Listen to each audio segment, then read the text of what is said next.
Welcome to this explainer. Today, we're taking a deep, entirely science-based dive inside your body to look at a substance that billions of us consume regularly, yet almost no one truly understands on a cellular level. We're going to unpack exactly what happens from the very moment you take a sip, right down to the hidden impact on your DNA. Think about it for a second. We have been doing this for thousands of years, right? I mean, we were pouring drinks in ancient Mesopotamia and distilling spirits in early China. It is just so deeply woven into our social fabric. But biologically speaking, we're ingesting a literal poison just for a temporary, fleeting shift in mood. So why do we do that? Why do we willingly seek out a substance that is fundamentally toxic to our own biology? Well, the biological damage is completely undeniable. Alcohol is an indiscriminate, cell-killing poison. It simply doesn't care if it's hitting a brain cell, a liver cell, or a gut cell. It attacks all of them.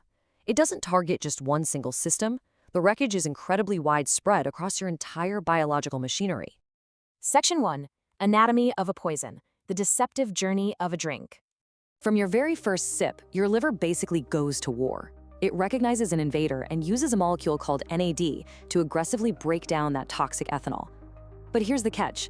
The immediate byproduct of that process is acetaldehyde, which is actually an even worse toxin. It's incredibly damaging. Your body then has to work in absolute overdrive, straining your metabolic resources to convert that acetaldehyde into acetate. It's a hugely costly process for your internal organs that yields absolutely zero nutritional value. No vitamins, no proteins, just toxic-derived, completely empty calories.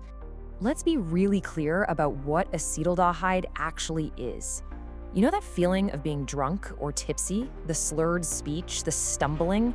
Well, it's not magic. It is literally a poison-induced disruption of your neural circuits. You are experiencing the acute effects of a cell-killing toxin. Your body simply cannot clear the poison fast enough, and your brain pays the immediate price. Section 2. Shrinking the brain. The attack on your neural circuits.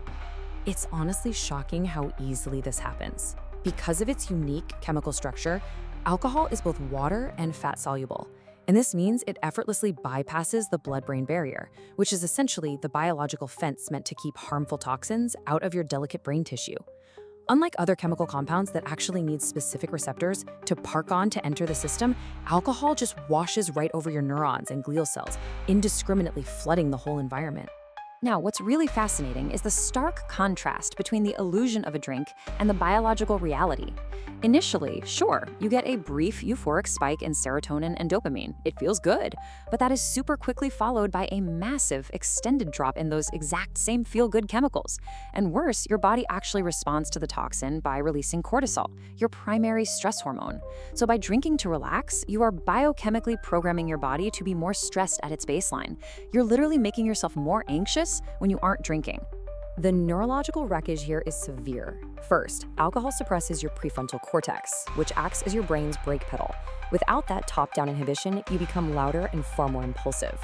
If you drink heavily, it literally shuts off the hippocampus, preventing new memories from forming while you're still fully awake. And yeah, that is exactly what a blackout is. But here is the most staggering part.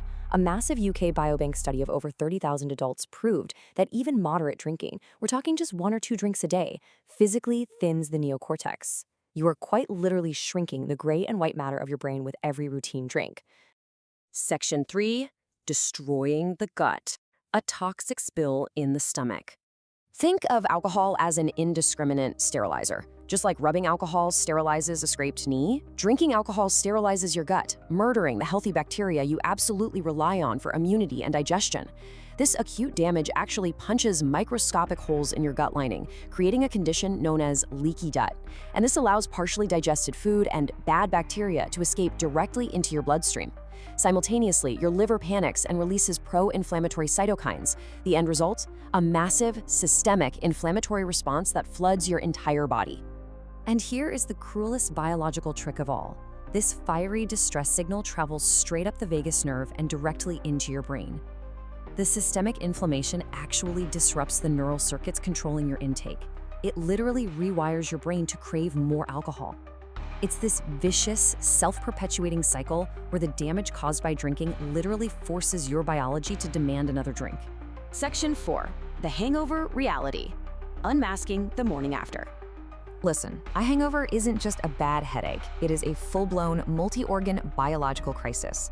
First off, the alcohol destroys your sleep architecture. You might think you're sleeping, but you are actually in a mild hypnotic trance, entirely missing the restorative deep and REM sleep your brain desperately needs. Meanwhile, your gut microbiome is dead, your electrolytes are totally flushed out due to severe dehydration, and the blood vessels in your head undergo a rebound constriction, causing that pounding pain.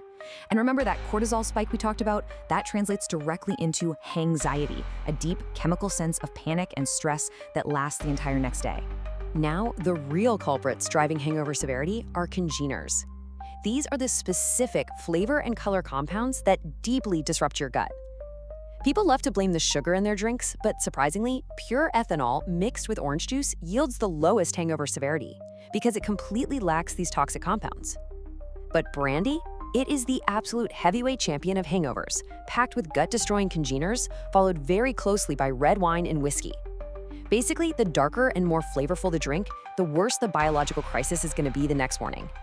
Section 5. A sobering reality. Long-term cellular wreckage. When we look at the long-term data, there is one specific, frankly terrifying number that stands out regarding dose-dependent risk: 4 to 13%. So what exactly does this biological metric represent for your future health? According to the data, for every 10 grams of alcohol you consume, which, by the way, is roughly the equivalent of just one standard American beer or a single glass of wine, your risk of cancer spikes by 4 to 13%. Because of the highly toxic nature of acetaldehyde, it literally alters your DNA methylation and gene expression, causing a dangerous dysregulation in healthy cell cycles. This directly elevates long-term tumor risks, with a particularly stark, scientifically proven link to breast cancer in women. The undeniable truth is that regular drinking, even just a routine, seemingly harmless glass of wine with dinner, leaves a truly devastating legacy. It physically shrinks your brain over time. It leaves you with higher baseline stress and anxiety every single day. It destroys the gut microbiome that desperately supports your immune system, builds a toxic tolerance that demands more poison for less pleasure, and fundamentally disrupts your actual DNA. So the next time you reach for a drink to simply unwind, we leave you to weigh that fleeting, chemical illusion of relaxation against the undeniable biological wreckage left behind in your brain, your gut, and your cells. Is a temporary buzz truly worth the physical damage? Armed with this clear biological reality, that decision is now yours.